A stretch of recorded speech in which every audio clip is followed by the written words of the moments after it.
So let's see the formation of administrative agencies. Generally, agencies are creatures of the legislator. The legislator is the parliament, so the parliament is having the highest power of lawmaking in the country. The parliament actually creates them in two ways. The first one is by the constitution. Some government agencies establishment is provided for in the constitution. For instance, we have this Human Rights Commission, the Ombudsman, the Census Commission, Federal Auditor General, and the like. You will see this next. So these institutions are established by the constitution. However, this doesn't mean that their actual existence doesn't require involvement of the parliament. The parliament has to enact a proclamation or an enabling act or a parent act to declare their actual establishment on the ground. The next is by the parliament. So we are having constitutional administrative agencies and parliamentary administrative agencies. So for instance, the Ministry of Education is established by the act of the parliament, and other ministries or other commissions are also established by act of the parliament. The other question we have to entertain is, why do we need administrative agencies? Or from where do these administrative agencies emanate? As you know, government is having three branches. It has the parliament, the lawmaker, the courts as the interpreters of the law or settlers of different disputes or conflicts, and the executive, which is going to implement the law enacted by the parliament. So where do these administrative agencies lie? With the executive, with the courts, or with the parliament? One of the reasons for the need of having administrative agencies is to provide specificity. As you know, even if the highest power is vested on, one of the reasons is to provide specificity. Even if the highest power is vested on the parliament or House of People's Representatives in the country, this parliament may not have detailed expertise and time to do with each and every detailed activities of the government. That's why it needs to establish different government entities having different areas of activity or different expertise. The next is providing protection.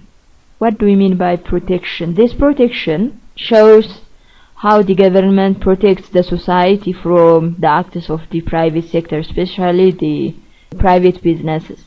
Private businesses are established for profit making, so on the way they are carrying out their activities of profit making, they might affect the public at large. For instance, through the emissions of their organizations or factories, they may affect the health of the society or the productiveness of the society.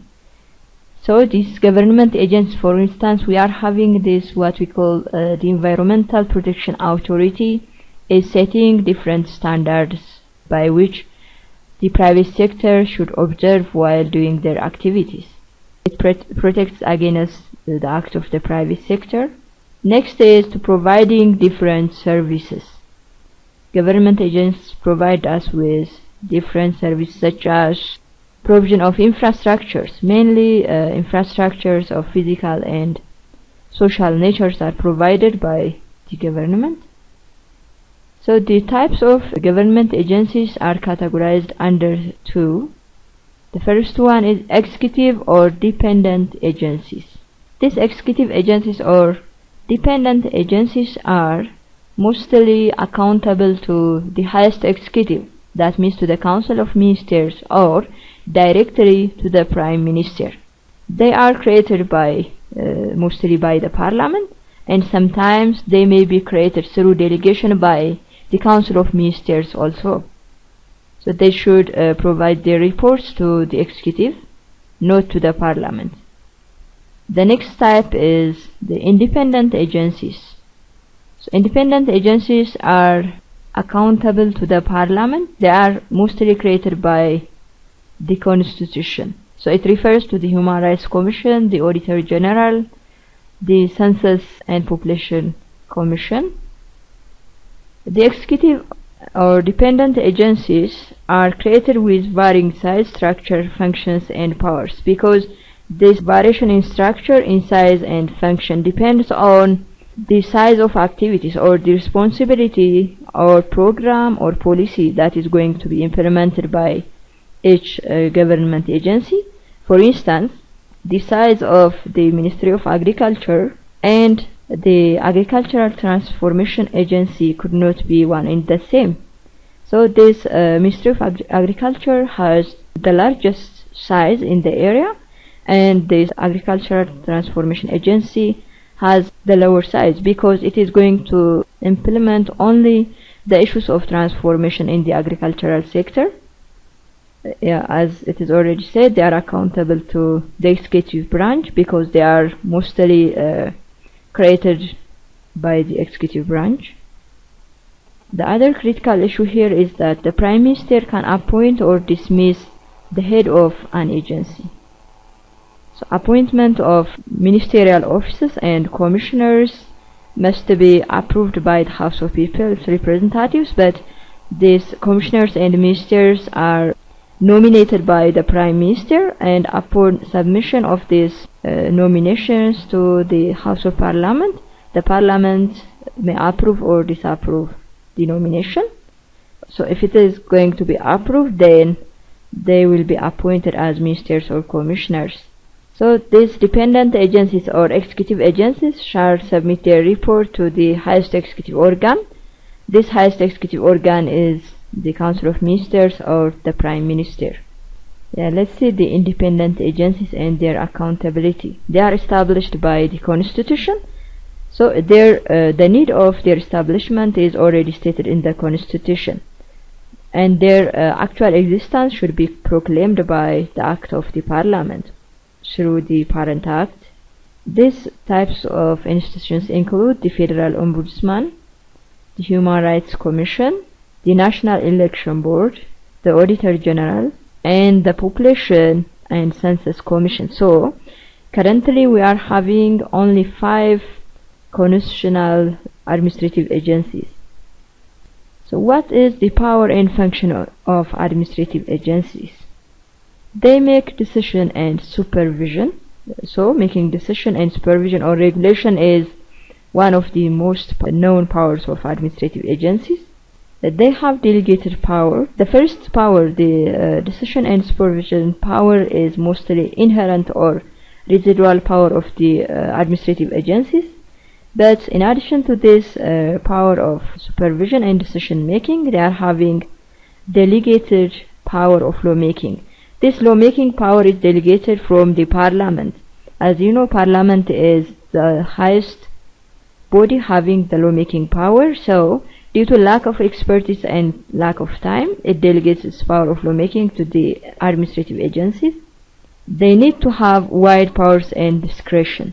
Why the Parliament delegates the power to administrative agencies is that administrative agencies are the parts of the government which are mostly connected with the day-to-day activities of an individual. They encroach to each and every activities of our lives, so that they need to have wide discretion and power. That's why they make laws through delegation, they give decisions through delegation, and again they implement the law. Thus, they are having 3 powers. They have the executive power, that's they implement the law. They have the legislative power. Again, they have judicial powers. A question that should be raised here is that in a democratic system of government, separation of powers is a determinant issue. By separation of power, we mean the lawmaker has the power to make laws in a country. The courts have the judicial power or the interpretation power, and the executive has the power of implementing the law enacted by the Parliament. But in the case of administrative agencies, we can see that they have a blended power. They have executive power, they have legislative power, and they have judicial power. So, aren't they interfering with the principle of separation of powers? The final part of this session is about Ethiopian civil service laws. Civil service the branch of public service that is not legislative, judicial, or military. In other words, this is the public sector, which is vested with the power of delivering different service to the public. When we see the features of the civil service, it demands for merit-based employment. By merit we mean it depends on the qualification and capacity of the one who is going to be recruited as an employee of the civil service or the public sector. So it should be free from any biasness or any form of corruption. The other is that political neutrality. To be an employee of a public sector or of a government agency, there is no need of being member or part of a certain political party. So it needs to be free from any political issue or political resemblance. The next feature is job security. An employee who is once employed in a government sector could be employed for life. If she or not for life, he or she should be employed until the time of retirement, if he or she wants to stay there up to time of retirement. So since he or she is fit for the job he is assigned to, there will be no interference with his job security. So these are the three basic features of the civil service. We may not find this in the private sector. In the private sector, there is, for instance, what we call, it's not merit-based most of the time. They employ or they take employees based on their relationship, for instance. There might not be job security. When the employer wants, he or she might fire out an employee. It's not that much secured. When we see the organization of the civil service or the public sector, we are having three types of workers. The first one is the administrative class, which refers to the top managers or the appointees of the government, the heads of the agencies. The next is the executive class. This executive class constitutes the experts having different specialization or professions in a certain area, like the accountants, the lawyers, the scientists as the case may be, economists, psychologists, and the like. And the third one is the supporting staff. The supporting staff refers to different clerks who are not required to have a certain profession. You can see the supporting staff having the what we call those who give the clearing service or the janitors, and the guards of an institution could be considered as a supporting staff. The public sectors have their own ethical conducts or ethical principles. One of these ethical principles is loyalty. A public servant should be loyal to the customers. By loyalty we mean that he or she should be trustworthy or trustfulness and reliable. Next is competence.